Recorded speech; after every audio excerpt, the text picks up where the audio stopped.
সময় তেতিয়া দিনৰ 2 বাজি গৈছিল। মই লখিমপুৰ অভিমুখী বাছখনৰ উইণ্ডো ছাইডৰ ছিট এটাত বহি বাহিৰৰ মুকলি আকাশখনৰ ফালে চাই মনৰ মাজত কিছু কথাত বিভোৰ হৈ গৈ আছিলোঁ। কিছুদূৰ গৈ বাছখন ৰাখিলে, কেইজনমান যাত্ৰী নামি গ'ল আৰু কেইজনমান উঠিলে।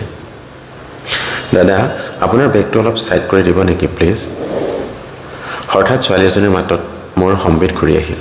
অহ, চিয়'ৰ, বহা। ছোৱালীজনী মোৰ কাষৰ ছিটটোতে বহিল আৰু কিছু সময় মোৰ ফালে চাই থাকিল। দাদা ভালে আছে? আছোঁ বুলি কৈ মই ছোৱালীজনীৰ মুখলৈ চালোঁ। এজনী অচিনাকি মৰম লগা ছোৱালী, কিন্তু তাইৰ মাতষাৰত কিবা যেন এক অকৃত্ৰিম আন্তৰিকতা। কি হ'ল দাদা, মোক চিনি পোৱা নাই? হয়, আপুনি মোক চিনি নাপাবই, কিন্তু মই আপোনাক ঠিকেই চিনি পাইছোঁ। মই অবাক হৈ তাইৰ মুখলৈ চাই ৰ'লোঁ আৰু তাই কৈ গ'ল 5 বছৰ আগত ঘটি যোৱা এটি বিশেষ দিনৰ কথা, যিটো দিনত ডিচেম্বৰ মাহৰ এটি দেওলগা সন্ধিয়া কেইজনমান নৰপিশাচৰ কামনাৰ বলি হ'ব লগা হৈছিল তাইৰ মানসিকভাৱে বিকাৰগ্ৰস্ত একমাত্ৰ বায়েকজনী, আৰু যাক মুমূৰ্ষু অৱস্থাত উদ্ধাৰ কৰি মই ভৰ্তি কৰাইছিলোঁ ডিব্ৰুগড় চহৰৰ এখন চিকিৎসালয়ত। চিকিৎসাৰ বাবে লগা যাৱতীয় খৰচ বহন কৰি মই নেক্সট ডে গুচি গৈছিলোঁ কলিকতালৈ, কাৰণ কলিকতাত মই কৰি থকা কোম্পানীটোৰ এখন অতি জৰুৰী ছেমিনাৰ আছিল আৰু যিখনৰ ওপৰতেই মোৰ ভৱিষ্যত কৰ্মজীৱন নিৰ্ভৰ কৰিছিল।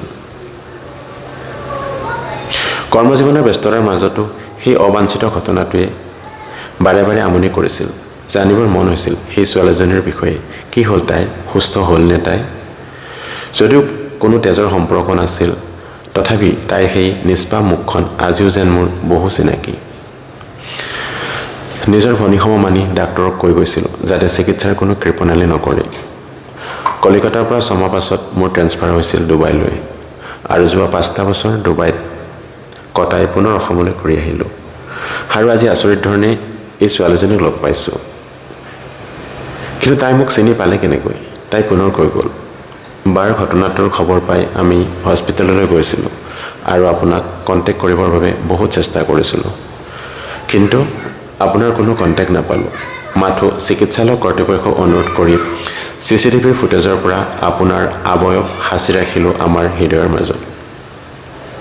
ভগৱানক প্ৰাৰ্থনা জনাইছিলোঁ এদিন নহয় এদিন যেন আপোনাক লগ কৰাই দিয়ে, আৰু চাওক আজি আমাৰ সেই সপোন পূৰ হ'ল। চাওঁ, হাতখন এইফালে দিয়কচোন বুলি কৈ তাই বেগৰ পৰা ৰাখী এডাল উলিয়াই মোৰ হাতত বান্ধি দিলে। আপোনাৰ সৈতে আমাৰ সম্পৰ্ক জন্ম জন্মান্তৰৰ, আৰু সেয়ে আজিৰ এই পবিত্ৰ ৰাখী বন্ধনৰ দিনা আপোনাক লগ পালোঁ।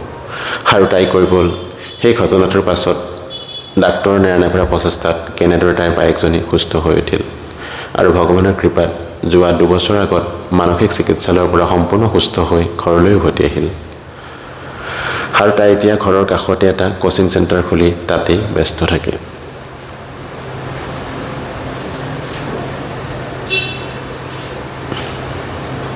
আৰু তুমি কি কৰি আছা বুলি কোৱাত তাই ক'লে, মই বৰ্তমান ইংলিছত অনাৰ্ছ লৈ BA কৰি আছোঁ। আৰু তাই কৈ গ'ল 5টা বছৰৰ বহু কথা।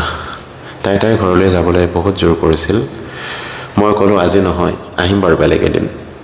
মোৰ ফোন নম্বৰটো দি ক'লোঁ ইয়াত তোমালোকৰ ঘৰৰ এড্ৰেছটো পঠাই দিবা, ঘৰ গৈ ফোন কৰিবা। ঠিক আছে দাদা বুলি কৈ তাই আগৰ ষ্টপেজটোত নামি গ'ল। আকস্মিকভাৱে ঘটি যোৱা ঘটনাটোৱে মোক বাৰুকৈ জোকাৰি গ'ল।